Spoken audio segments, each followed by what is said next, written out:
আসসালামু আলাইকুম। আশা করি সবাই ভালো আছো।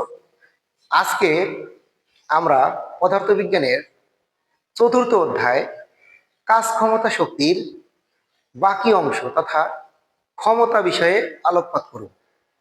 প্রথমেই বলে নেই ক্ষমতা কি, এটি কিভাবে ব্যাখ্যা করা যায়, এতে কি কি গাণিতিক বিষয়বস্তু থাকতে পারে সেই বিষয়ের উপর আলোকপাত করব।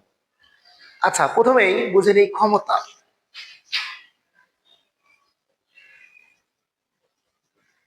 ক্ষমতা আসলে ক্ষমতা বলতে বোঝায় সময়ের সাথে কাজের পরিমাণ। সময়ের সাথে কাজের পরিমাণ অর্থাৎ একক সময়ে কোনো বস্তু বা যন্ত্র যে কাজ সম্পূর্ণ করে তাকে তা ক্ষমতা বলে। আবারও বলি, একক সময়ে কোনো বস্তু বা কোনো যন্ত্র যে কাজ সম্পূর্ণ করে তাকে ক্ষমতা বলে। অর্থাৎ একক সময়ে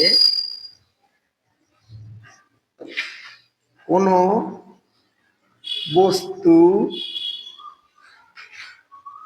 বা যন্ত্র যে কাজ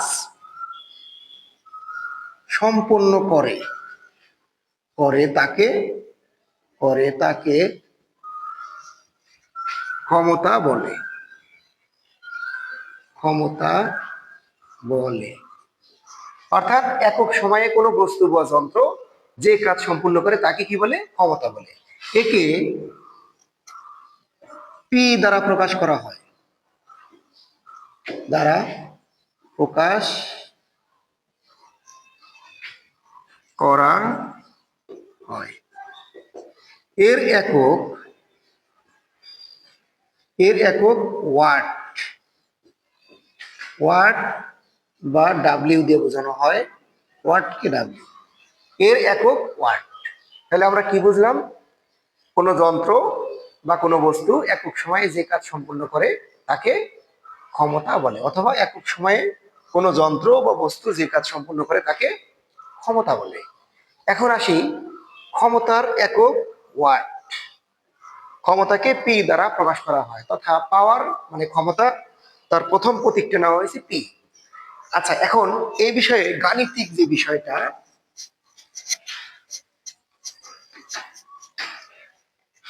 তাহলে এক নাম্বার আমরা লিখতে পারি ক্ষমতা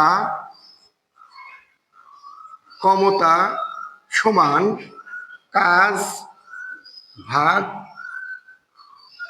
সময়। তাহলে ক্ষমতা সমান কি? কাজ ভাগ সময়। অর্থাৎ কাজকে সময় দিয়ে ভাগ করলে ক্ষমতা পাওয়া যাবে। এখন এইটাকে যদি এভাবে প্রকাশ করি, ক্ষমতাকে পি, কাজকে ডাব্লিউ, তাহলে পি সমান ডাব্লিউ ভাগ টি। আবার কৃত কাজ যদি সমান বিভব শক্তি হয় হয় তবে তবে ডাব্লিউ সমান এম জি এইচ। কৃত কাজ যদি বিভব শক্তি সমান হয়, তথা কোনো বস্তুকে যদি ভূপৃষ্ঠ থেকে উপরে উঠানো হয় অথবা ভূপৃষ্ঠ থেকে নিচে নামানো হয়, তাহলে সেই ক্ষেত্রে কাজের পরিমাণ এম জি এইচ। এখন আমরা লিখতে পারি, সুতরাং 2 নম্বর টপিক আমরা লিখতে পারি 2, ক্ষমতা পি সমান এম জি এইচ ভাগ টি। এম জি এইচ ভাগ টি, যেখানে এম বস্তুর ভর, জি আমরা জানি অভিকর্ষ ত্বরণ 9.8 metre per second square. H উচ্চতা নির্দেশ করে, উচ্চতা বা গভীরতা নির্দেশ করে। অর্থাৎ আর সময় টি, টি হলো টি কি? সময়। সময় অর্থাৎ কোন একটি সময়ে যদি বা কোনো নির্দিষ্ট সময়ে যদি কোনো বস্তুকে উপরে উঠানো হয় অথবা উপর থেকে নামানো হয়, সেই ক্ষেত্রে এই সমীকরণটা আমরা ব্যবহার করব। তবে বলে রাখি, এসএসসি পরীক্ষায় বা যে কোনো পরীক্ষায় এই সূত্রের অঙ্কটা বেশি আসে অর্থাৎ এই সূত্রের যে গাণিতিক সমস্যাটা আছে এটা বেশি আসবে। এখন আমরা দেখি ক্ষমতার একক ওয়াট কাকে বলে। ওয়াট, ওয়াট কি?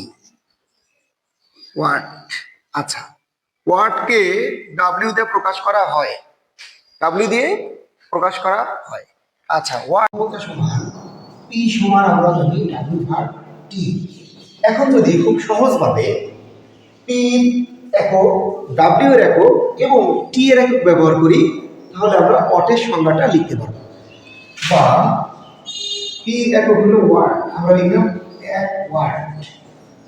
1 ওয়াট সমান 1 জুল ভাগ 1 সেকেন্ড। অর্থাৎ এইখানে আমাদের মূল সমীকরণ ছিল কি? পি সমান ডাব্লিউ ভাগ টি। সেইখানে ক্ষমতার একক ওয়াট, 1 ওয়াট নিলাম, একইভাবে কাজের একক নিলাম জুল এবং সময়ের একক সেকেন্ড।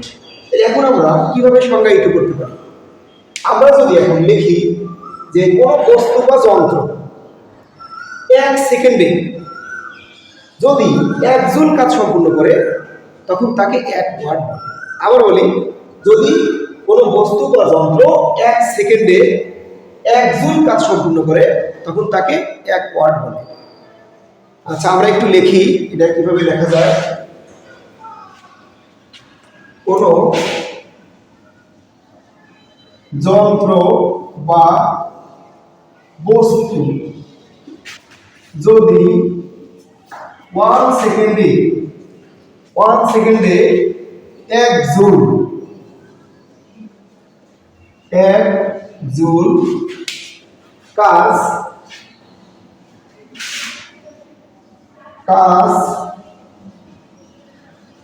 সম্পূর্ণ করে তবে তাকে 1 ওয়াট বলে। অর্থাৎ কোনো যন্ত্র বা বস্তু যদি 1 সেকেন্ডে 1 জুল কাজ সম্পূর্ণ করে তবে তার ক্ষমতাকে 1 ওয়াট বলে। আচ্ছা, প্রিয় শিক্ষার্থী, পরবর্তী ক্লাসে এই ক্ষমতার গাণিতিক সমস্যাগুলো সলভ করা হবে। আজকে এই পর্যন্তই, ধন্যবাদ।